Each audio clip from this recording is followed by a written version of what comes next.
Hey guys, so I'm finally getting back into the mode of doing videos. I was actually in Spain for a week, so I was out on vacation, so I'm back and just getting caught up with everything. So the question that I want to answer today that I've been getting a ton of, I've been getting a bunch of DMs about this, and this question in particular in my comment section is, people always ask me, how do you know what car to buy?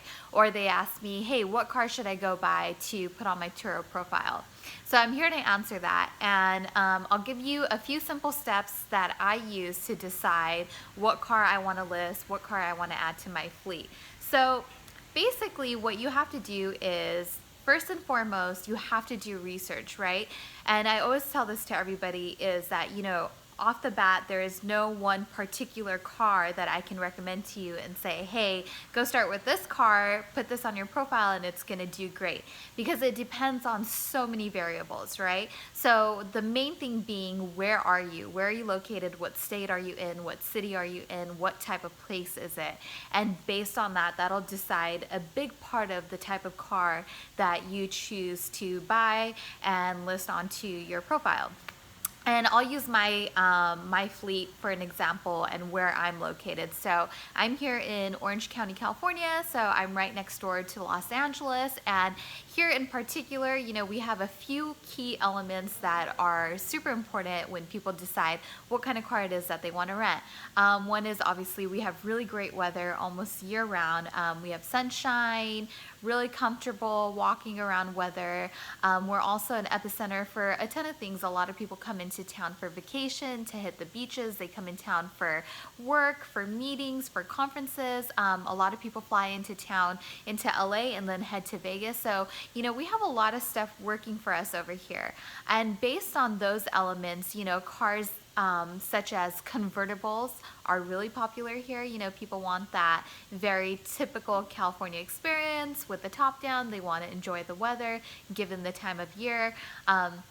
Other cars that are popular here are Jeeps. Jeeps are a very popular car in California. It's a very California type of thing. Then, you also have the people that are coming into LA. It's, a heavily concentrated city. So traffic is terrible, parking is hard to find, so you have people that are looking for the really compact, economical, fuel efficient cars. So you really have a little bit of everything here, right? So what I would say is, that's the first step, is really understand where you're located geographically, and do you guys have a heavy population of people flying into town, or do you think that the people renting from you are locals? Who is sort of your market and your audience? And, what do you think it is that they're looking for just based on where you live? The next step is to do research, right? So if you're still not, 100% sure as to what car you should get, I always tell people you gotta do research, right? So the second half of research is, look in your area for other Turo hosts that have already sort of an established profile, that are already renting out cars, and take a look at the type of cars that they're renting out. In their review section, what are people saying about their car? Are people enjoying the experience?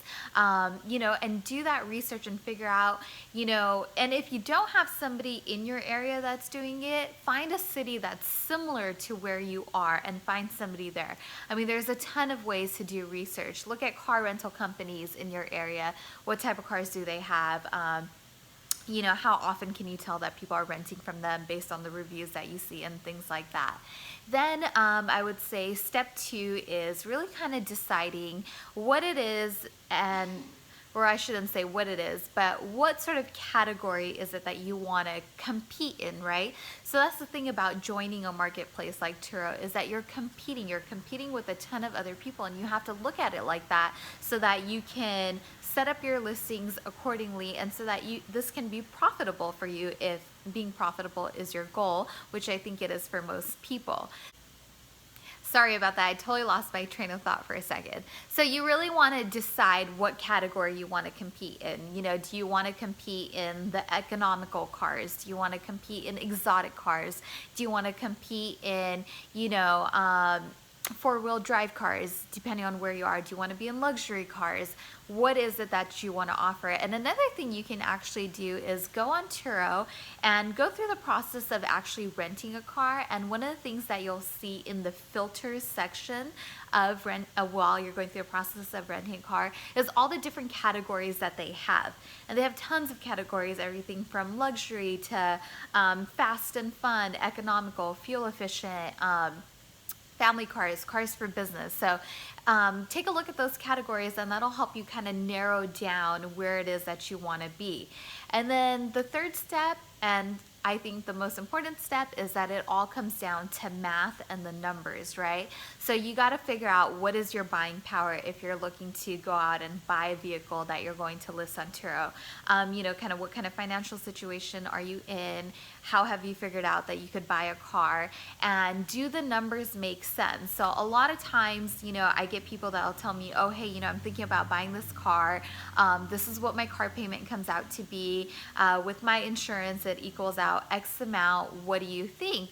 And I'll tell them, you know, based on what you're telling me, based on the car payment and the insurance, you know, it's too high and it's not worth it to buy the car, because you'll put in a ton of work and you won't really see a great margin on that, let alone if you see any margin. So you really, really have to do the math on what your car payment will be, what your insurance will be, how many days out of the month you anticipate that your car will get rented out, and at what price point you think that you'll have it listed for.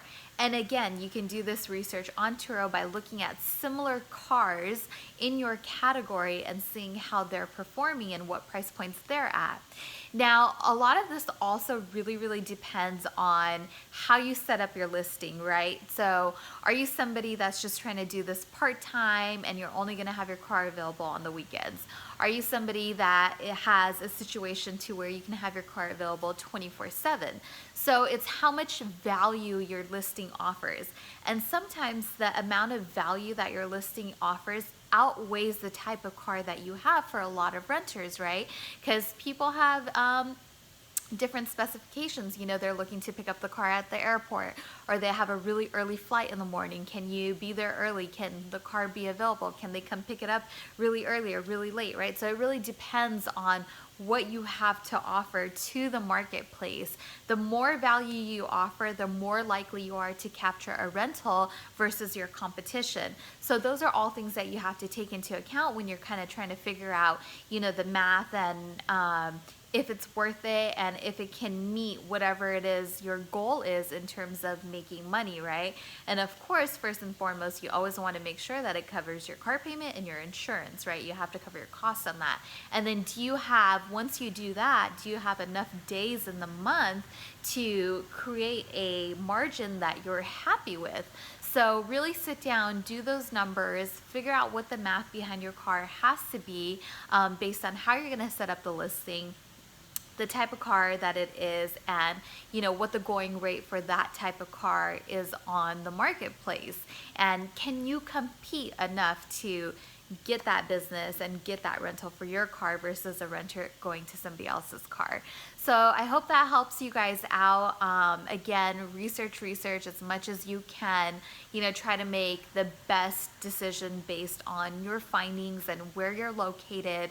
And then, of course, most importantly, you know, decide what it is that you want. What do you want your outcome to be once you list this car or you buy this car? You know, and be very sure about that. And then just continue to evolve your listing from there. You know, make sure you're always watching your listing. Make sure, you know, you're looking at the competition. What are other people doing? How are they competing? And how do you measure up against everyone else? And evolve that listing, you know, change your offerings, change your prices. And something that I've discovered along the way is that once you list your car and you have your listing up, listings are not something that are static. It's not like you do it once, set it and forget it, and it'll kind of work on its own. It's very dynamic, right? It changes by the time of year, the day of the week, you know, just if there's major events going on in your city. So you really want to stay in tune with what's going on around you, and that'll really help you maximize your listing and your car and what it can generate for you. So I hope that was helpful, guys. Talk to you soon.